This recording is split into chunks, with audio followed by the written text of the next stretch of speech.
Good evening. Welcome to our meditation course on harnessing the power of visualization. The image is very yellow. I don't know what's going on. Anyway, so this evening, this will be the last session of the course. And of course, during the class, you're most welcome to post your comments or questions on the live chat. I thought, as usual, I will start with just a brief review of what we have covered. Just a reminder, not that we can go through all the meditations again, but just I thought tonight I will try to put the different types of visualization meditations I have touched on or introduced in a certain context, just so that you can see how they relate to one another. I have covered so far 4 different types of visualization practice. First type belongs to what in Tibetan Buddhist context we call it purification practices. Usually involve visualizing radiant white light or nectar flowing through the inside of our body, symbolizing cleansing our body and mind of negativities, of obscurations. I usually interpret this as freeing ourselves from limitations, especially limitations that we somehow impose on ourselves through holding on to past experiences, past mistakes. So things of the past that somehow hold us back or weigh us down, keep us trapped in old conditioning or old memories. So it's helpful to, it's almost like clean and cleanse to free ourselves from that. So that is purification practice. Second type is we call it receiving inspirations or receiving blessings. And this is usually somehow related to letting in to our body and mind something that represents really positive energy or positive experiences, quite often symbolized by golden yellow light. It can take other form, and we are simply be open and receptive and to receive this into our own system, into our own body and mind. Quite often from a source that we visualize, that symbolize a sacred source of goodness. And we open our mind and heart to receive this really positive influence, this inspiration into ourselves, to inspire ourselves, to uplift ourselves, to energize ourselves, so to enrich, to have a sense of enrichment or empowerment, to boost all the positive qualities within ourselves. So it's a bit like, as the word implied, to be inspired, to be uplifted. So there's another categories of meditation we look at. The third category, which is actually probably one of the most important ones, is learning to, with the help of suitable visualizations, quite often a sequence of visualizations, and bit by bit, step by step, we help ourselves to let go. Let go of, what are we letting go of? Primarily false or unhelpful images, ideas that we hold on to. Things that, especially related to self, you can think of as unhelpful or even unhealthy self-image or self-identity that we have somehow, usually unconsciously, we have somehow believe in them, we hold on to them, even cherish them. And this different kind of self-identity or self-images are very limiting. They kind of narrow and constrict us, constrict the different possibilities of growth, of change. And so long as deep within us, we hold on to those self-image, to those self-identity, then true transformation becomes impossible because we don't believe in them. We don't give them a chance to happen. so long as we are tightly holding onto our self-image or self-identity. By that, I don't mean we are sort of getting rid of ourselves, meditate ourselves out of existence. It just means that through this type of meditation, we learn not to take some of those ideas or images we hold of ourselves too seriously. Hopefully, we can see through them and see that a lot of them are actually due to our projection onto ourselves. We superimpose that onto reality. So self-image, such as quite often people may hold a very negative view of ourselves. Sometimes we talk about as self-hatred. We see ourselves as somehow damaged, as incomplete, as unworthy of love, unworthy of respect. And so, which is paradoxical, of course, because the more we hold on to such a self-image, the more we are creating suffering for ourselves. And yet, we are not able to let go of it. We don't believe that we can be something quite different from that. Yeah. So this third type of meditation is with the help of our power of imagination, visualization, to see whether we can create a shift in our perception. The shift can be even imaginary. Just imagine a different possibility for ourselves. So in this course, I introduced the meditation of the elements. First is to visualize and to reflect on how actually the physical elements that make up our sense of self, or who we are, the physical components of ourselves, are themselves ever-changing. Earth, water, fire, and air elements, different aspects of our physical compositions, are in a constant cycle between outer and inner. And so we are constantly interacting with our environment. We cannot live without our environment. We are as much a part of the environment. So we are not, in a way, not isolated, not alienated from our environment. Because the moment we are truly isolated from our environment, we'll be dead. And in so doing, help to loosen up our grasping on these physical elements, grasping on our body as something static, fixed, unchanging, and very helpful if we have a very negative body image of ourselves. We can see that it's ever-changing.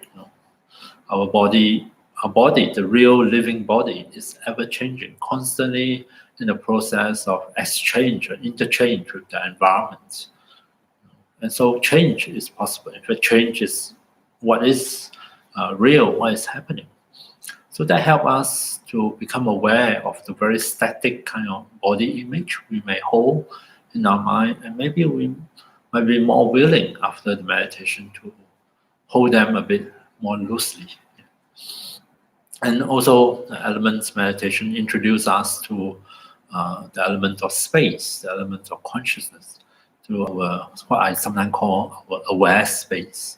Our aware space within which we are aware of change happening, and the aware space itself is also open to change. And so this is the third type of meditation, visualizations that helps to loosen things up, let go of our fixation, so that we prepare the ground for transformation to happen. And last week, I talked about meditation, visualization, seeing ourselves transform into something symbolic of a state of wholeness, of health, of happiness, or enlightenment, or perfection, if you like, but on a symbolic level, to let into our awareness and to consider transforming this self-image into something radically different and with a very positive connotation.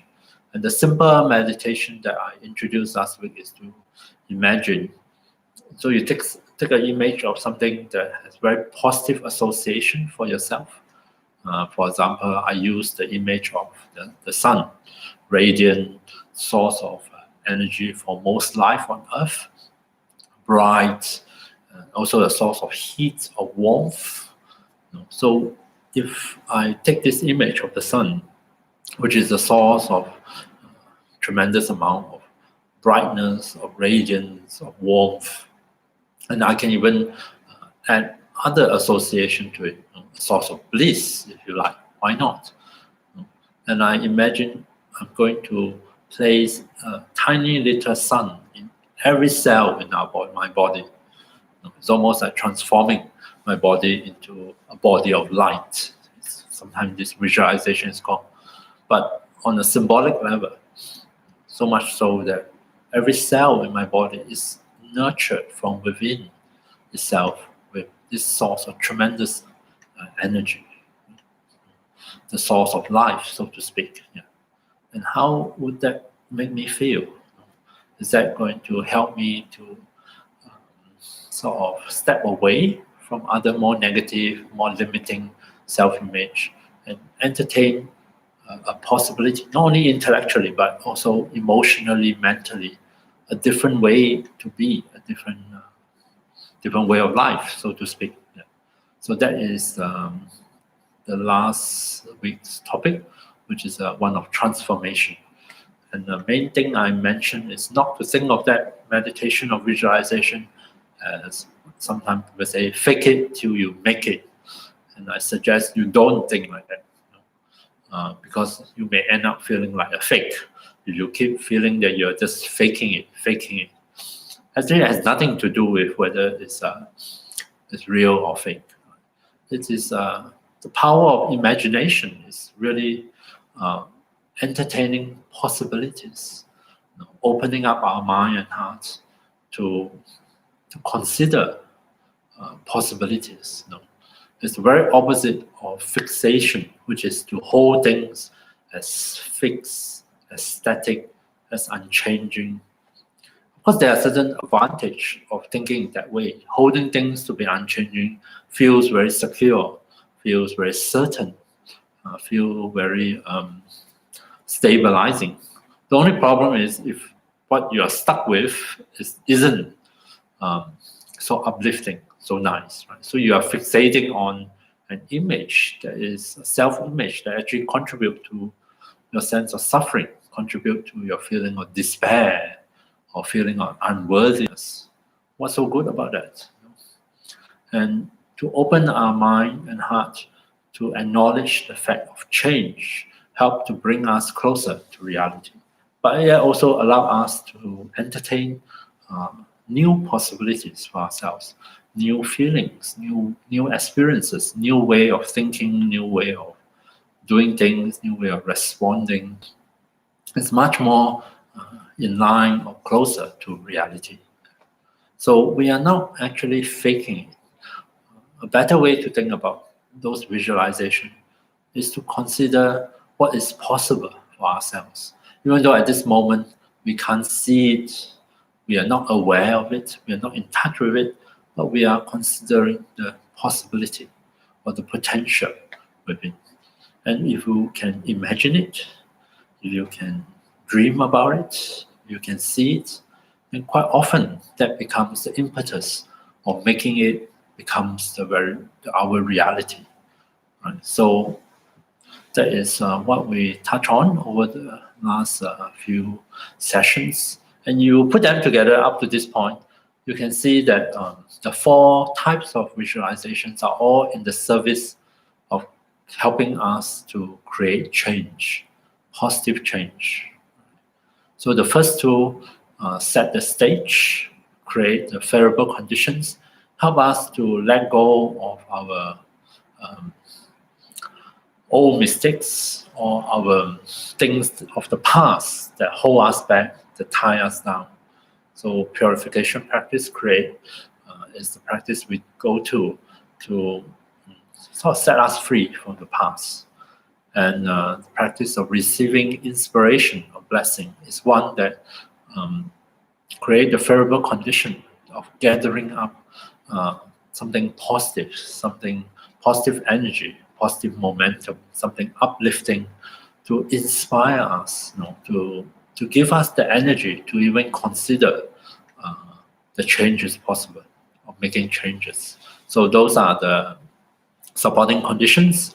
And the heart of visualization, at least in the Tibetan Buddhist context, are the last two meditation we touch on, is to dissolve everything, let go of our fixation on certain self-image, some limiting self-image or self-identity, to allow that self-image that is not helpful and most of the time not even true.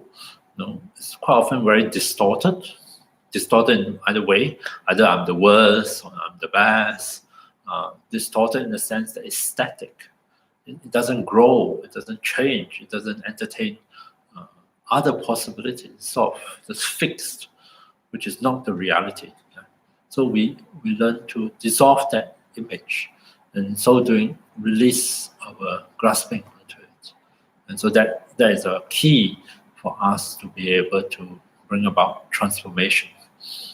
You will find that it is true in our own experience. So long as deep down within us, we don't believe that we can be different. We hold on to a belief for various reasons. We hold on to our belief in that self-image. We often self-sabotage our better intention, our effort at making changes, because it comes from a place where deep down we don't believe it is possible. So we need to address that kind of wrong belief. We learn through this kind of a sequence of visualization, just get used to the idea of just letting it go. At first, it's just at the level of imagination or visualization. But as we get comfortable with it, one day it might actually happen. We drop that self-image. We have forgotten about it. We didn't recall that we used to hold on to this image, and then we step out of it, and to allow ourselves to have new experiences, new feelings, new possibilities, right? And complementing that, complementing the letting go of old self-image, is to try on and to consider a new one, a different one, something much more radiant, much more bright, much more hopeful, much more positive. And this is not, as I stress again and again, we are not faking it, right? We are entertaining a new possibility. And it's very important when we do that to choose symbolic images that resonate with us, that that we can relate to, and that are meaningful for us. So, and sometimes those images may offer themselves to you, which is probably one of the source of all these different Buddha figures you see behind me, which are quite often what we visualize in Tibetan Buddhist practices. For example, this particular image, I think that is Buddha of Compassion, Avalokiteshvara, or Chenrezig in Tibetan. I think this is the four-armed forms, but the Buddha of Compassion represents sort of human kind of form, the quality of compassion. Of course, also with all the other enlightened qualities of wisdom and so forth.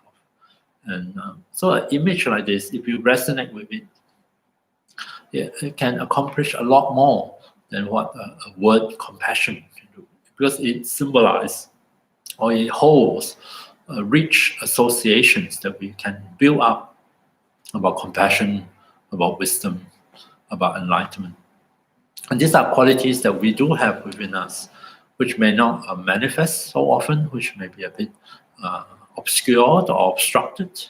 And by working with an image like this or any other images, we help to sort of set them free, allow them to come forth, allow them to manifest in our experiences. So we work with a symbolic image that has a very rich, positive associations for us. And different people are different. Of course, in this course, I tend to stick to very simple images. It takes a long time to familiarize yourself with image like this can be very complicated, and also it probably take a very calm and clear mind to be able to work with a complex image like this, even though our mind is fully capable of doing it. So to illustrate my point, I prefer to stick to simple images, easy images, images that come easily to us, and so that we don't feel frustrated, we're not always struggling with the technicalities, and instead we get a chance to just test out the main idea behind. So we're going to start again with one meditation on positive transformation, transforming our image or idea of body and mind into something very different, something far more radiant, far more positive than we may dare to imagine. And again, I will be using what I've introduced last week, inviting you to transform not the whole person, but just work on the cellular level. Think of how can I transform every cell within my body so that it becomes something really positive, really beautiful also. There's a version of this. Instead of visualizing a sun blazing forth at the center of our cell, the source of positive energy, if you are very creative, you can think of each cell. This is a very common image in Buddhism. Each of the cell within our body is a world, like a universe by itself. And in each of this world, there is a Buddha. However you like to visualize the Buddha. It's almost a Buddha resides in every cell in our body. And the Buddha is not alone. The Buddha is abiding in what we call Pure Land or Buddha field, which is again symbolic of the Buddha and enlightened beings' experiences. Their experience of the environment and the different inhabitants, the trees, the landscape, the buildings, the inhabitants of that land. And of course, all of them are of symbolic meaning. How would a Buddha perceive his or her environment and his or her interaction with the other inhabitants? How would they perceive their environment, a pure environment? How does it look like? Because it's a test of one's imagination. A lot of the Buddhists, especially in Tibetan Buddhism, of the scriptures gave a description of it. Yeah, I wouldn't follow them too literally, but it's good to just imagine a Buddha with his pure land, as well as all the different happy inhabitants in this entire realm. That whole thing, which is a kind of a perfect world, resides in every cell in our body. So something like really stretch your mind and imagination. And sometimes that's what we need to do. We need to stretch it a little bit. Otherwise, we are always boxed up in our own boxes and thinking that each of our boxes is the reality. Of course, it's not. It's just the way we perceive our reality. And so visualization practice is excellent in stretching our mind, help us to step out of those boxes, to see things a bit differently, to entertain other possibilities. So that is another alternative visualization. There's really no limit to it. And the main thing is to choose the symbolic images carefully.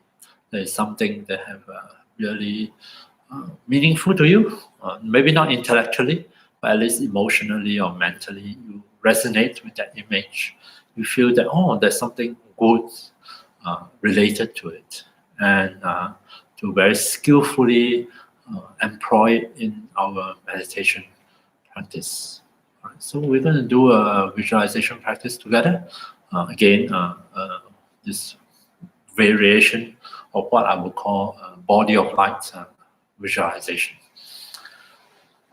Okay, so I'll guide you through it, and of course, as with all my guided meditation, you're most welcome to ignore me, because what I say may not be appropriate or relevant to your practice.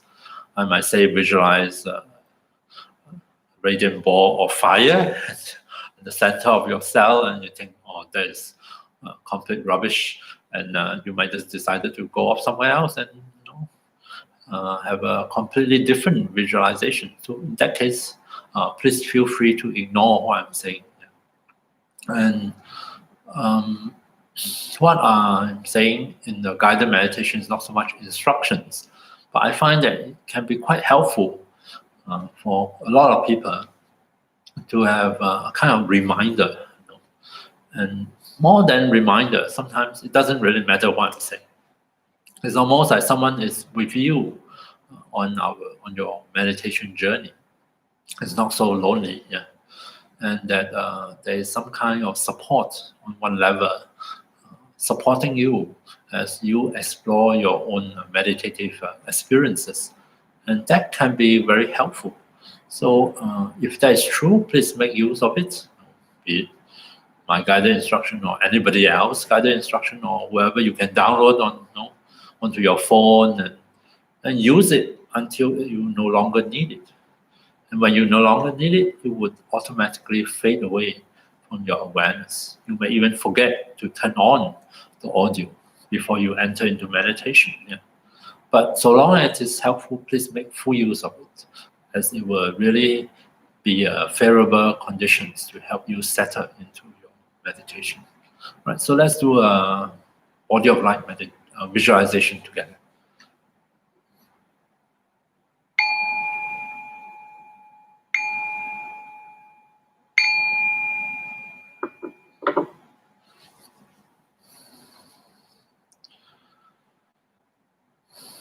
So we begin by giving our body some time to adjust itself, to become comfortable in the posture we have adopted for meditation. Allow the body to feel that it is well supported, balanced, and safe in this posture.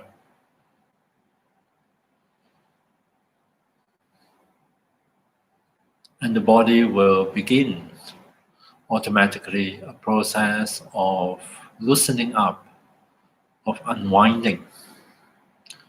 The body may decide that it does not have to be so tight, so tense. It probably can work less hard. It can let go of some of the tightening, the contractions. And it can shift gears, it can relax and settle down comfortably into the posture.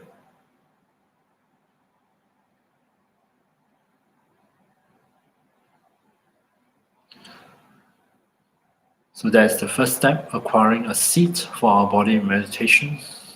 And the second step is to, in this case, I'm going to make use of our natural breath as a support to help our body and mind to transition into meditation. So see if we can become aware of the sensations associated with the breath. See if we can allow ourselves to fully experience the in-breath and the out-breath. Notice the changing sensations within the body that are associated with the breathing. We may notice breath sensations at around the nostrils. Some of us may notice breath sensations at the chest, while others may notice breath sensations at the abdomen, a movement of rising and falling. So without the need to tightly focus on one particular spot, see if we can simply allow all this variety of breath sensations to come into awareness, so that we are aware of that wave-like movement of the breath flowing in and out, expanding, contracting, rising and falling within our body.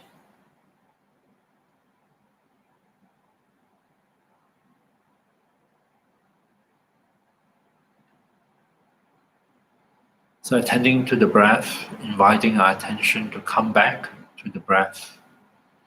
For the first few minutes, let's tune into the natural out breath. Breathing out, this is an opportunity to release.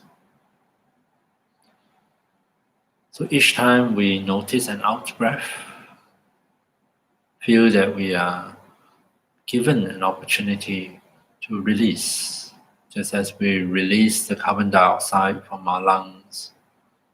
Maybe other contractions, tightening, other areas of discomfort in our body, maybe some of those contractions and tensions may dissolve and flow away with the breath. Leaving our body feeling softer, more loose, and more at ease. So a good place to initiate this process is actually with our face. We may unconsciously tense up some of the facial muscles. So now, as we breathe out, it's a good chance, good opportunity to see if we can relax the muscles of our face and welcome in a feeling of softness, of relaxation and comfort into our own face.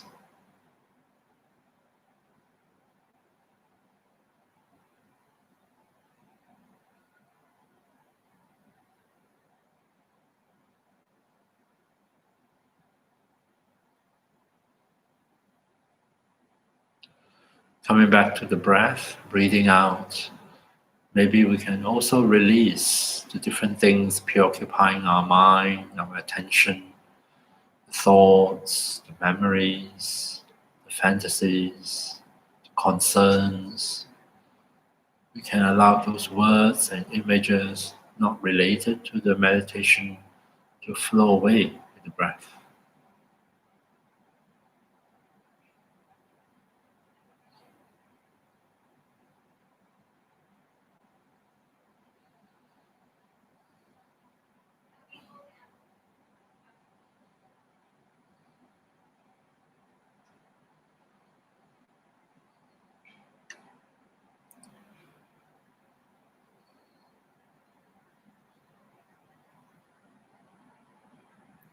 So coming back to the out breath, become aware of the sensations of the out breath.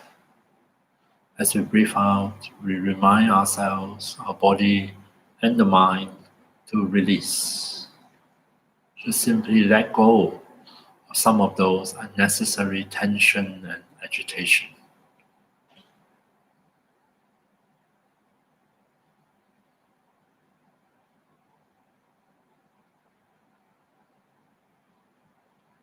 And we can allow the releasing with the out breath, this process to recede into the background as we turn our attention to the in breath, the natural in breath, as we feel the air, fresh air flow into our lungs, into our chest.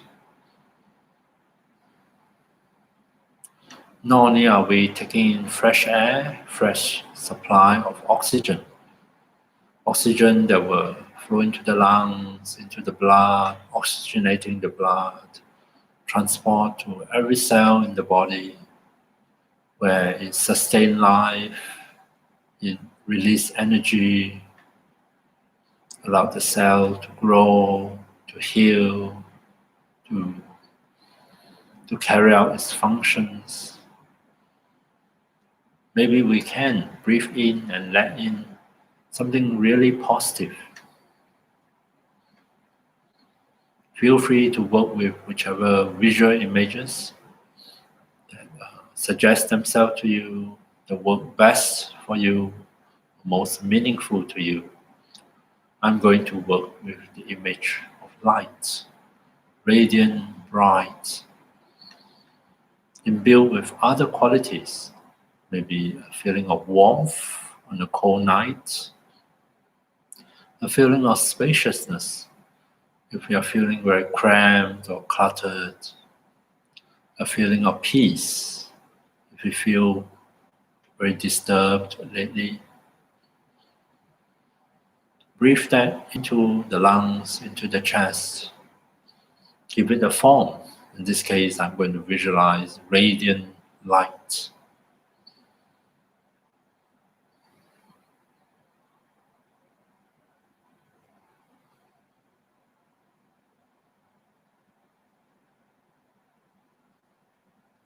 Coming back to the breath, coming back to a symbolic image.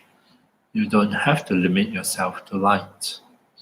Some of you may like to imagine breathing in many replicas of the different Buddha figures.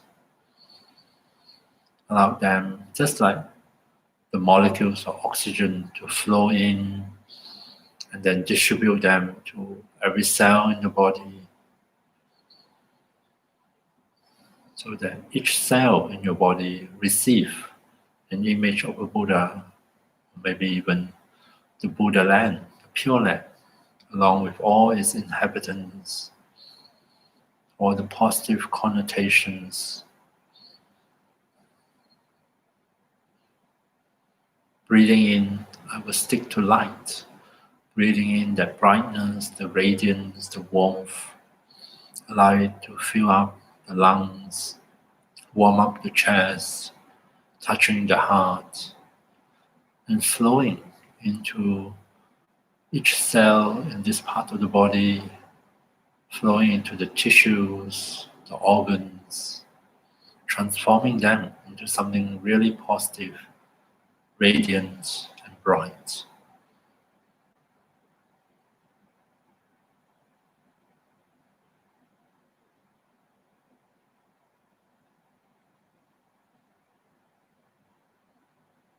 Coming back to the breath, breathing in naturally without forcing the breath. Simply allow the body to breathe itself and let in more of that light, more of that goodness. Allow it to fill up the entire chest cavity, touching the muscles, the skin of the front, as well as the muscles, the skin at the back and the sides.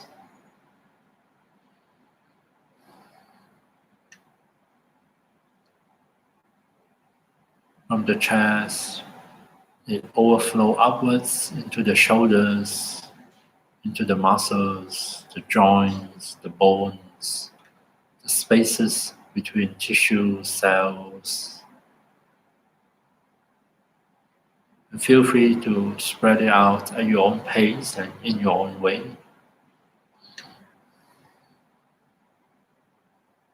I imagine the light spread from the shoulders down the arms, touching all the cells along the way, illuminating them, filling them up with something really bright and positive.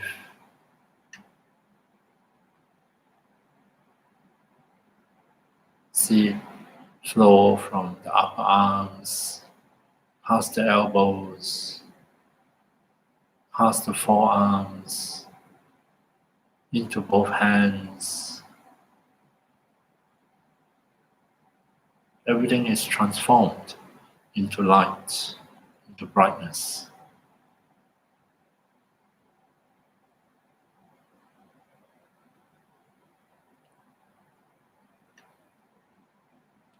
Coming back to the breath, breathing in, allow more of the light to flow upwards into the neck, touching the muscles of the neck, touching the throat, upwards into the head, into the face, into the various sense organs here.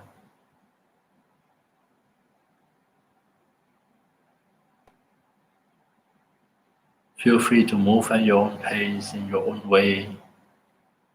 Now we imagine the light flowing into the brain, into every single neurons in the brain.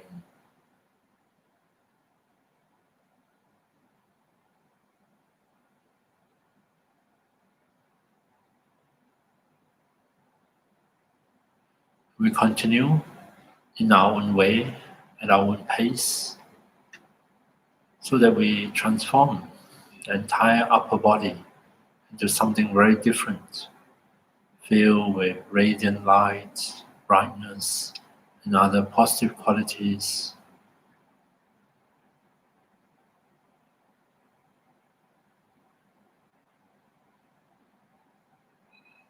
When we are satisfied with that, we allow that light to descend into the abdomen, touching the various organs here, transforming every single cell at our own pace.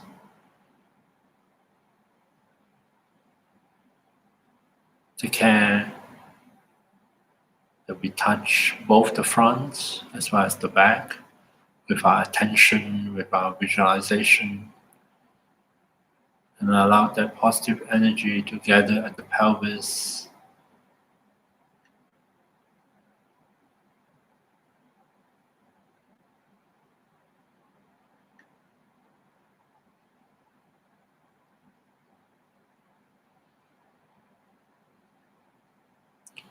And from the pelvis, allow the energy, the light to flow downwards into both legs, starting from the hips, moving through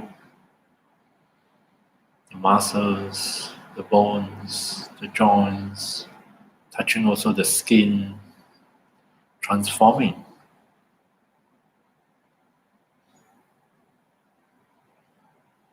Let the light flow down past the knees, towards the ankles,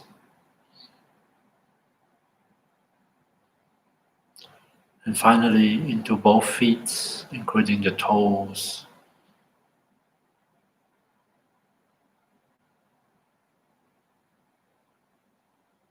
And do so until we are convinced that our entire body is filled with light.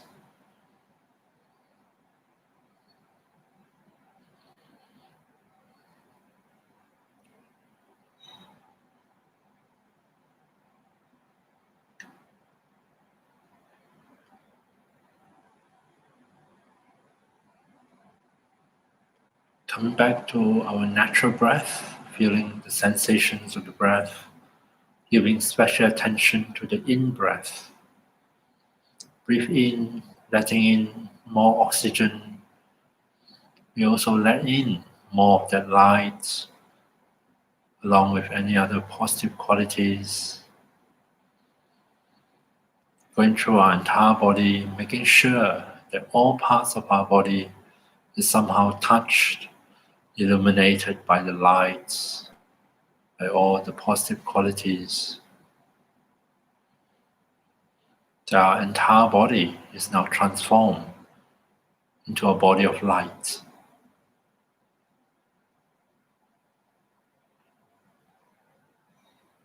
Breathing in and out of this body of light. Let's focus on even more details. Imagine every cell in the body is filled with light.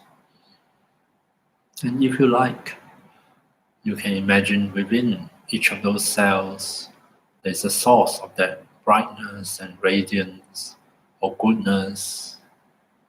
I imagine a mini sun in every single cell within the body. You might like to imagine a Buddha sitting in the center of every cell, if that is meaningful to you. Be open and receptive to the positivity coming through those images we are using. The positive qualities symbolized by them.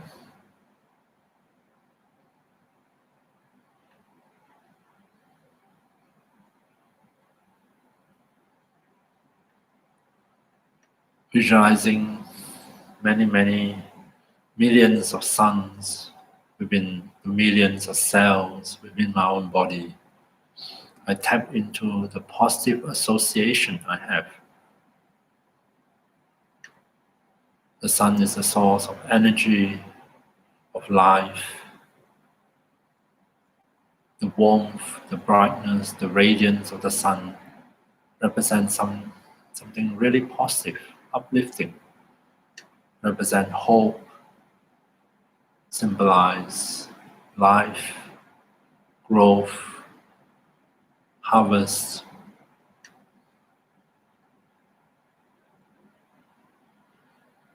See if we can allow those positive associations to come alive alongside the images that we are visualizing.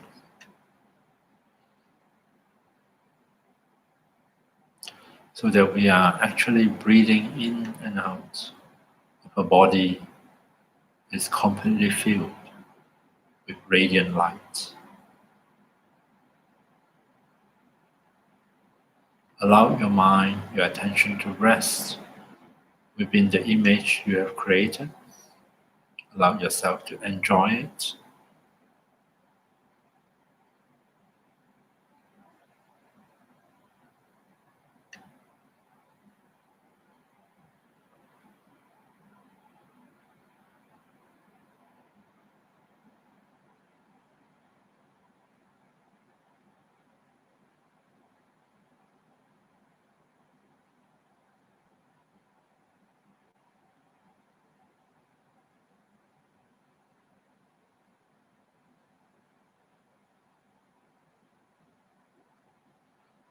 And if you like, to deepen the connection, the association, it might be good to contemplate for a while what is the deeper meaning or significance this image has for you.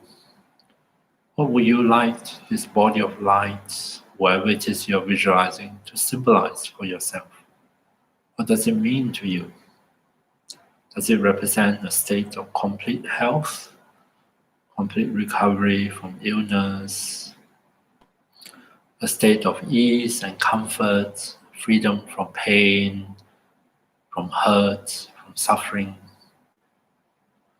a state of wholeness, free from fragmentation, isolation?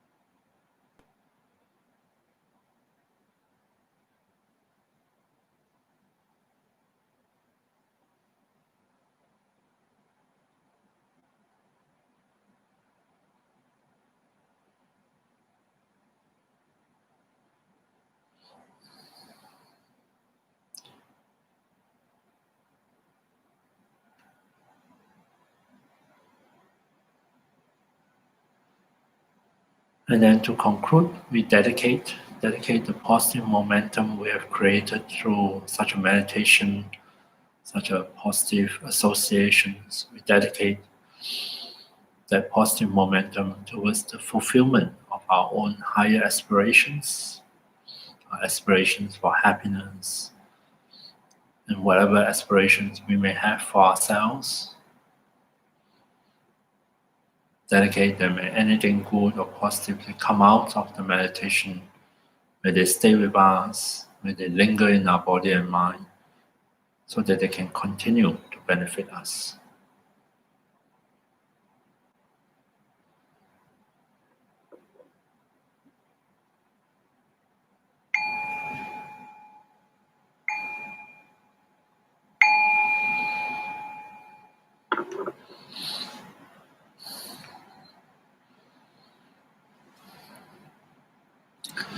Okay, so that is the body of light visualization.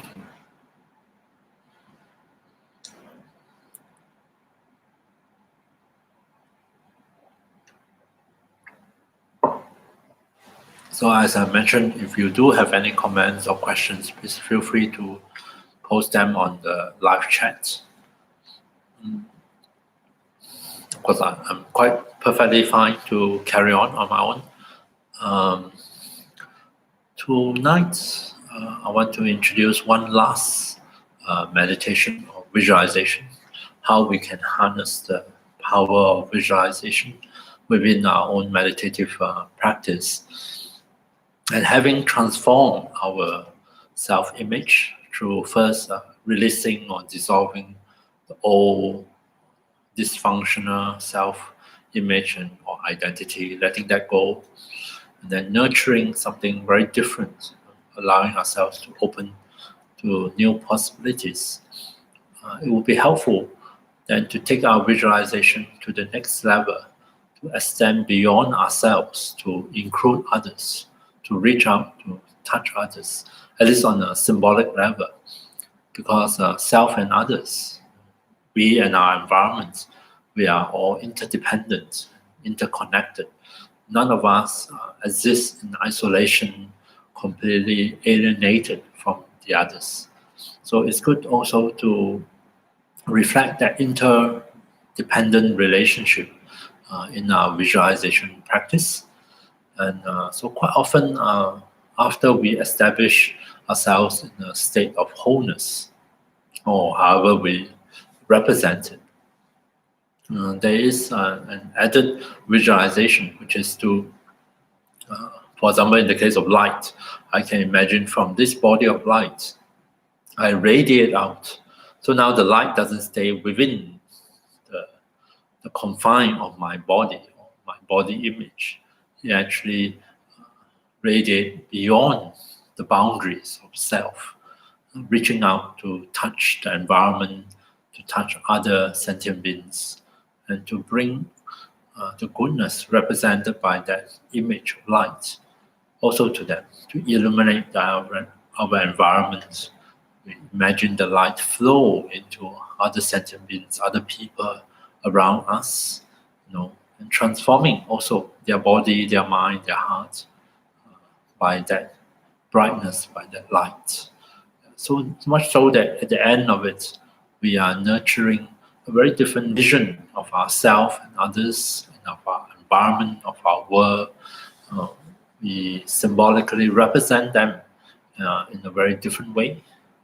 They represent, as I always mention, different possibilities for self and others.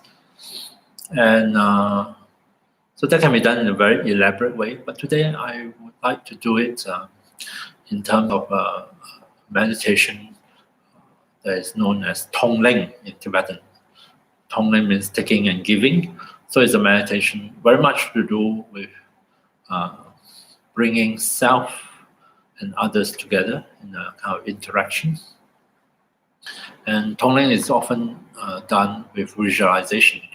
It's a practice to nurture love and compassion. So what better way to connect ourselves with our environment, with others, but through the heart of opening our heart of love and compassion, of kindness and compassion. So I just want to describe this visualization a bit. It's a little bit challenging. Tonglen is a very powerful technique, but some aspect of it is quite challenging because it actually, this is very easy with visualization to stay at the level of up in the head, or you can say to stay at a safe distance from life. Because it's just imagination. We just imagine something really beautiful, really nice. But we can do that without allowing anything to touch our heart. We can keep our heart closed, thinking that will keep us safe. Well, we just play around with different images. But in actual fact, visualization also requires us to reach into ourselves, to open our hearts, our awareness. And so when we open our awareness, when we become receptive, what happens? Not only do we notice the good things in life, the positive things, the hopeful things, but we must also become aware and acknowledge the not so positive things in life, the suffering, the pain, the disappointment, the hopelessness, the feelings of helplessness and powerlessness, which are very common, which is actually part of being alive. We can't always think that we are always in control, we are always in a powerful position, that we are always in a dominant position. There are many occasions in life where that's not how we feel, and that's not the reality. We often now and then feel uncertain, out of control, in a vulnerable place. Yeah. Of course, those are not pleasant, and I don't mean that we need to dwell on them or we need to, and we don't. Doesn't mean that we are always in that state. Although some of us in certain life situations do often find ourselves in such a position. And here, what we're trying to do is to allow for all the different possibilities. Because what it will do is it will allow us to touch the positive qualities within ourselves, to nurture the qualities of love, of kindness, of compassion. And it's not possible for us to feel for others and for ourselves if we only allow ourselves to admit in what is positive, and we block ourselves from our awareness of suffering. And so in Tonglen visualization, we cultivate two aspects to it. One aspect I mentioned, which is to radiate light out, to open our heart, to share what is positive, what is good, our own share of happiness. We want to share with others. We want to extend it out, at least in an imaginary way, through visualization, as a way of sharing our love and concern for others. So we imagine, usually it's associated with breath. As we breathe out, we release those lights, the warmth that will flow into others, illuminating them, their body and mind and heart, and bringing them something comforting, something warm, something uplifting. That's wonderful. That's the loving aspect of Tonglen, the giving aspect of Tonglen. And most people have no problem with that. It is the other one, which is I'm more interested in, which is the taking in aspect. And here what we're doing is we are going to imagine we let in to our awareness others' unhappiness, others' suffering, others' misfortune, becoming aware of the challenges that other people also face in their life. And we represent that. This one is the more tricky one. So suffering is unpleasant. So we represent that visually, with a visual form that is unpleasant to us, that has that connotation, something yucky, something that I don't want to have anything to do with it. This is pain, this is suffering. This is all those unpleasant feelings of hopelessness, of powerlessness, of helplessness. And I'm going to visualize them in a form. I'm going to let it come into my system, let it come into my awareness, into my own heart. And why do I want to do that? So that I can bring forth the genuine heart of compassion as a response. It's not possible to feel compassion if we are not open to admitting in pain and suffering. Otherwise, the compassion seems a bit artificial. So we're going to breathe in something symbolic. I usually just use dark smoke, which is the opposite of light. Light is something bright and radiant, and dark, toxic-looking smoke seems like a good contrast. And I breathe that in, something obscuring, something heavy or toxic, just by looking at it, and allow it to enter into my system, allow it to reach into one's own heart. And don't feel that it's going to pollute you. Just think that have some trust in our own heart, in our own positive qualities, that we are able to be open and to aware and to acknowledge these unpleasant aspects of life, but we will not be broken by it. We will not be polluted by it. We can transform it, which is what we are doing. We breathe in that dark smoke, it flows into our heart. After all, our body is body of light, and it purifies those smoke. It simply render them disappear. And yet, by admitting them into our awareness, into our heart, it helps us to bring forth a compassionate response. And what is that compassionate response? Is to be open, to be able to share, and to be aware of others' suffering and pain. Right? So that is taking into awareness, and then sending forth from awareness. We take in, with attitude of compassion. By me taking it on and taking in, may you be free from suffering and the causes of suffering. And by me sharing what is good and positive and happiness that I have, may you find happiness and causes of happiness. And that is tongling practice. And you can think of it as a natural extension from a body of light, having transformed ourselves into a body of light. We are in the ideal position. We are protected, we are in a really wonderful place, and we can now open our hearts to offer love and compassion to others. Okay, so that is the last visualization practice I would like to offer, because I think of it as by these 5 different types of visualization, at least from my understanding, it's a good summary. Of course, there are infinite number of different visualizations done for various purposes and have different effects. But from within the Tibetan Buddhist background, I think these 5 are a good summary among all the variations, lots and lots of variations. They touch on the key ideas that we are trying to harness through visualization, the power of purification, the power of being open and receptive of inspiration to inspire us, the ability to let go of faulty, untrue self-image and self-identity that we might have somehow taken on board and believe in them. It offers us now an opportunity to let that go.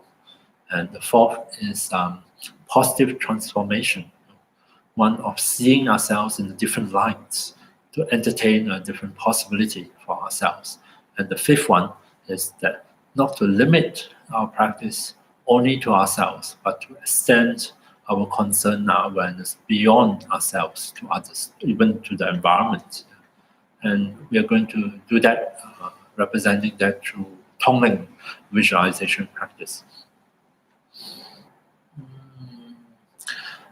Normally, and maybe we'll do it, the traditional teaching will say that to begin tongling, taking and giving from our own side, which makes it a little bit easier because others, nonetheless, other suffering is still quite overwhelming, even the thought of it. So we can start by imagining taking on our own suffering, which is sort of a bit bizarre idea. What do you mean by I take on my own suffering? I'm already suffering. It's already mine. Why do I need to take it on?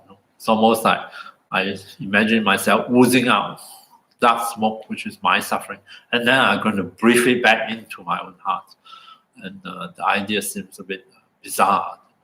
But actually, it's a very good practice. Quite often confronted by our own suffering, our own share of stress, difficult situation, painful feelings, challenges, stressful challenges in our life, our own share of suffering. We have a lot of aversion towards it. And sometimes some of us may even view the fact that we are in pain as a kind of personal failure. Somehow something is wrong with me, which is why I'm in pain, which is why I'm so stressed, which is why I'm in such a bad position. It's almost like a double whammy on ourselves, isn't it?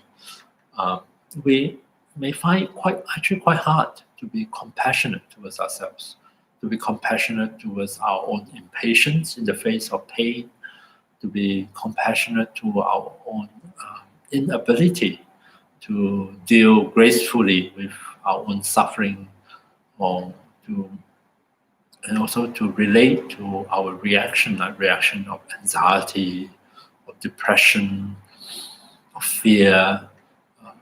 We may not be able to relate to them from a compassionate place. And instead, we experience even more anger towards ourselves. Sometimes even hatred. We hate our life. We hate every day of our life.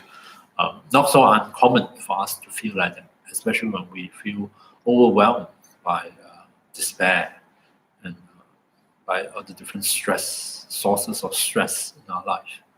And therefore, we can also practice compassion towards ourselves, to be kinder to ourselves, to be able to acknowledge our own failures, our own mistakes, and to be able to say that, well, it's all right. We all make mistakes and we all react badly and sometimes inappropriately, and we can be a lot more understanding towards ourselves. Yeah. That is toning for self. We breathe in our own share of suffering, but we try to invoke a different response. We try, instead of feeling hopeless, feeling depressed, feeling angry, aversion, we try to see whether we can find compassion for ourselves. So breathe in our own share of suffering in the form of dark smoke.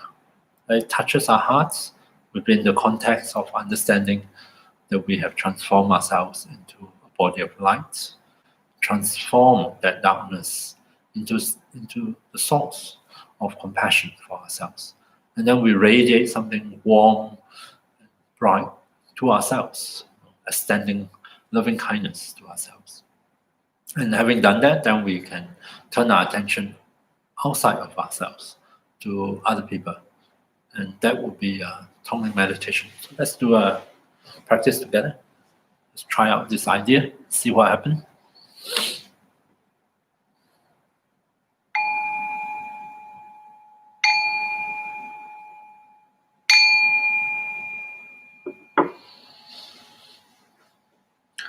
So for the first few moments, we adjust our posture, try to find one that is comfortable and supportive of the body, taking care that the back, the spine is in a natural position, upright if we are sitting, straight if we are lying down on our back in the supine position.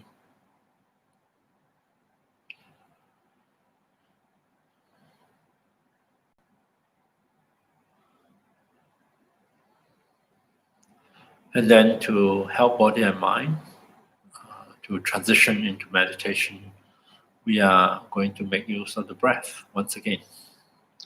So feel free to start with a few deep breaths. Remind ourselves to release on the out breath.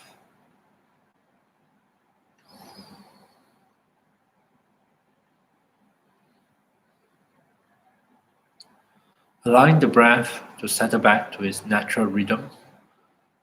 We don't have to control the rhythm of the breath. We don't have to adjust the breath in any way. Don't have to make it longer or shorter, deeper or shallower, slower or faster. We simply allow the body to breathe itself.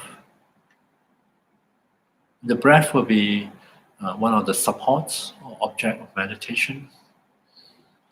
At any point of time during the meditation, if we do get very distracted, we are unsure of what is happening, we can always come back to the breath. Come back to the breath, and on the out breath, remind our body and the mind to release. Breathing out, maybe we can also relax the muscles of our face. We release the unnecessary tensions in our face and welcome in a feeling of ease and comfort and relaxation.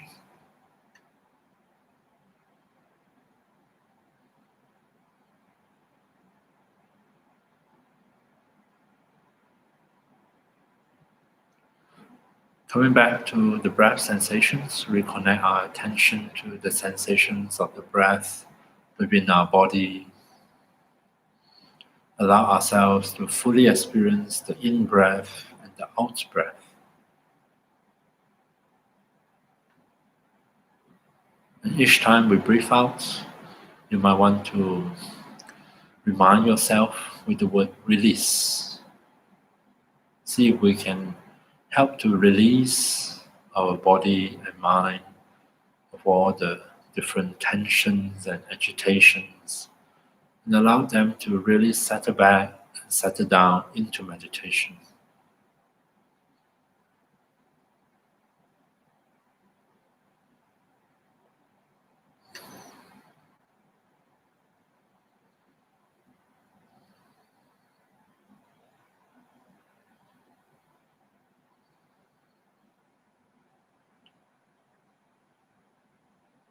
Coming back to the breath, to begin tongling meditation, taking and giving in relation to oneself. We notice the natural in-breath, breathing in, and see if you can resist the temptation of continuously taking deep, long in-breath. Just allow the breath to flow. It could be long and short, it does not matter. But with each in-breath that we are aware of, as we breathe in and let in fresh air, why not also, on the imaginary level, let in also our share of unhappiness, of suffering, of difficult challenges in life. Give them a form. Usually, you imagine all the unpleasant experiences, all these challenges in the form of dark smoke, dark, toxic-looking smoke. And as I breathe in, I allow some of that dark smoke to flow in, flowing in along with the breath, all the way down into the chest, all the way down, and allow it to touch my heart center, the center of the chest.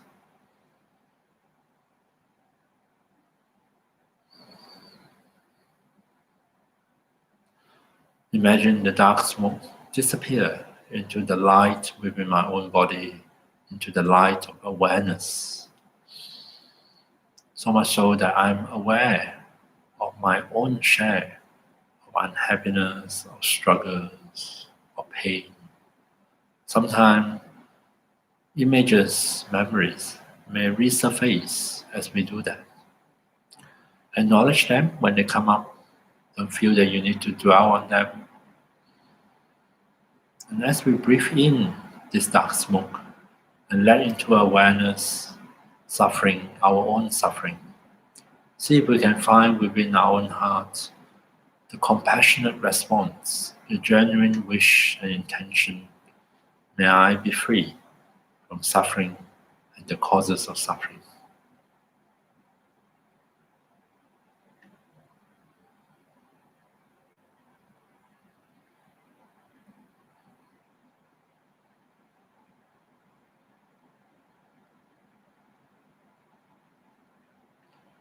So coming back to the breath, breathing in, letting in dark smoke of suffering,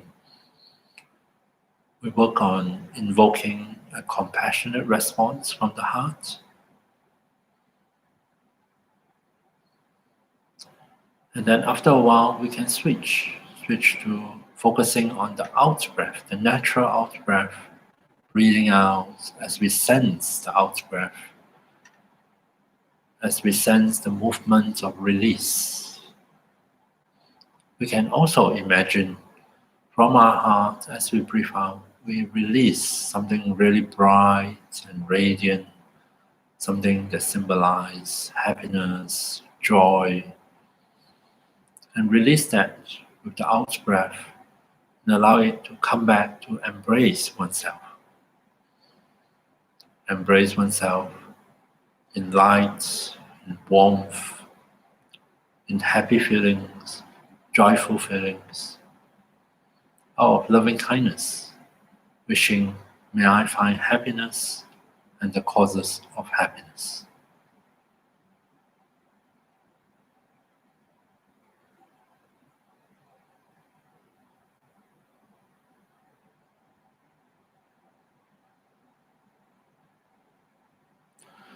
And then at our own pace and in our own way, focusing occasionally on the in-breath, taking in darkness, invoking compassion, and then switching over for the next few breaths, focusing on the out-breath, sharing, extending light, brightness, and loving kindness to oneself.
So coming back to the breath, breathing in darkness, breathing out light, extending compassion and loving kindness towards oneself.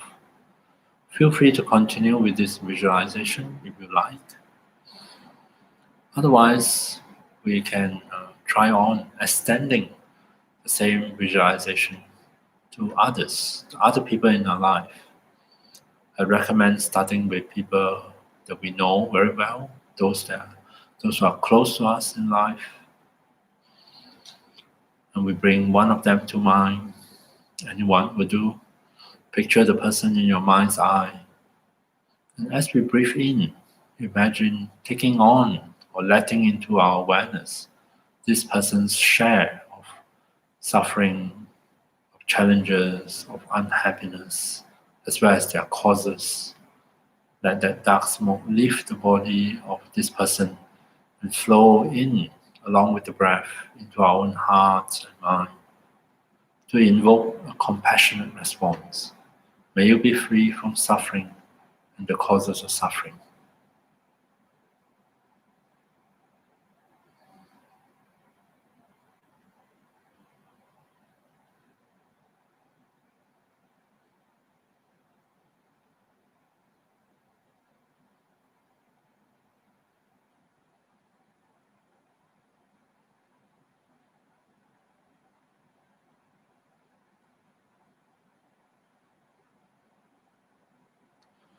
And then we alternate that by focusing now on the out breath, breathing out. Imagine sending forth light or any positive images to this person. Imagine the light flow into the person's body and mind, illuminating, radiating his or her body and mind with something bright, positive, uplifting. Out of loving kindness, may you find happiness and the causes of happiness.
Coming back to the breath as we continue alternating between the two movements, breathing in darkness, invoking compassion, breathing out light, offering loving kindness at our own pace.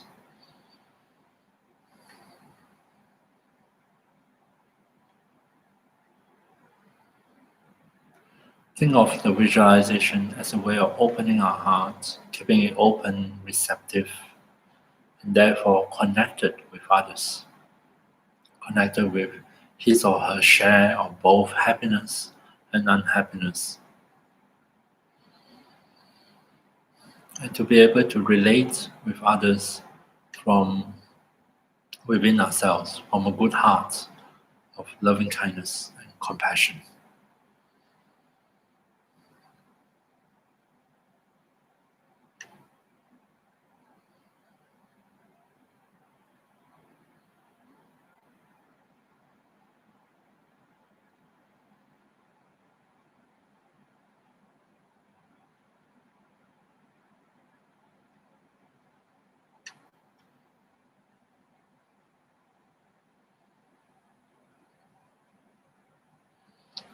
Feel free to stay with one person or move on to others. Stay as long or as short as you like with each one of them. Simply repeat the practice of Tonglen, taking on suffering and sharing happiness.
And then finally, we let go of the different images. We return our attention to ourselves, to our own heart. And we can dedicate the positive momentum we created through this visualization practice of Tonglen, dedicate it towards the fulfillment of our higher aspirations for ourselves. Dedicate that may anything helpful and positive that come out of our practice, that they may stay with us, linger in body and mind, to continue to benefit us.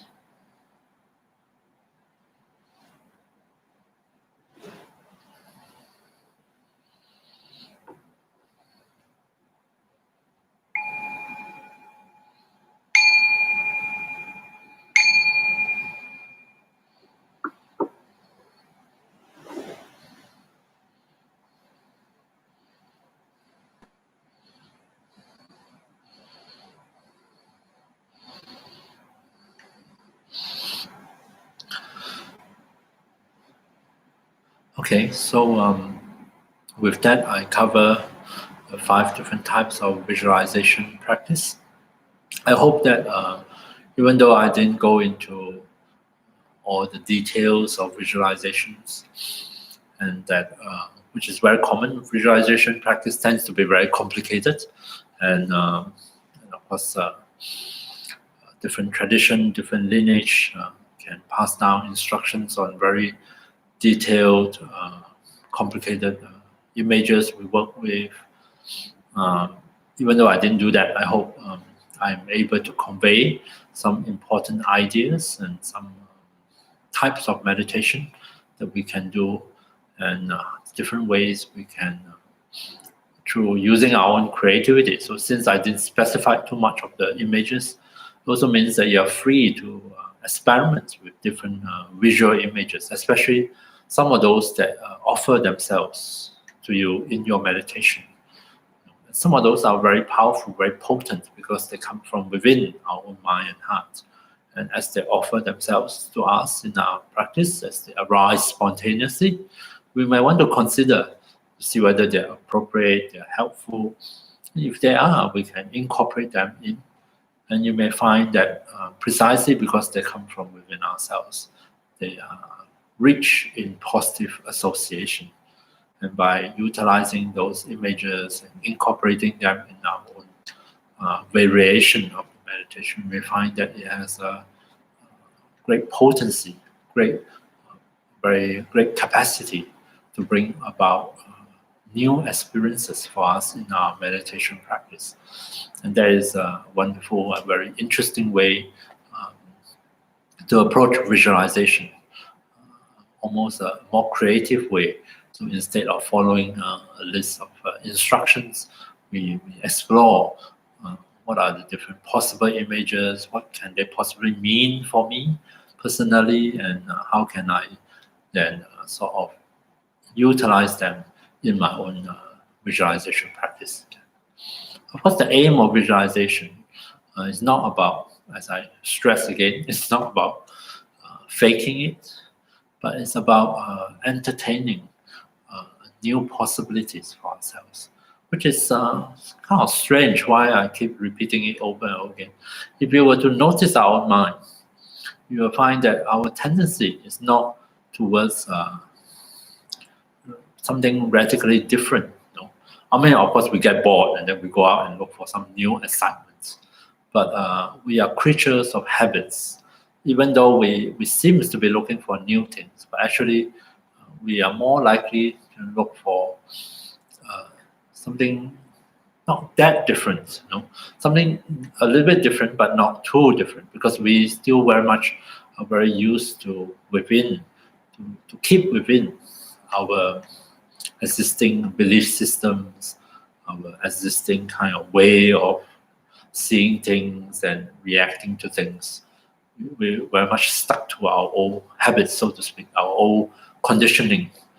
And visualizations offer us a possibility to step out of those boxes, step out of those conditioning to just consider something different.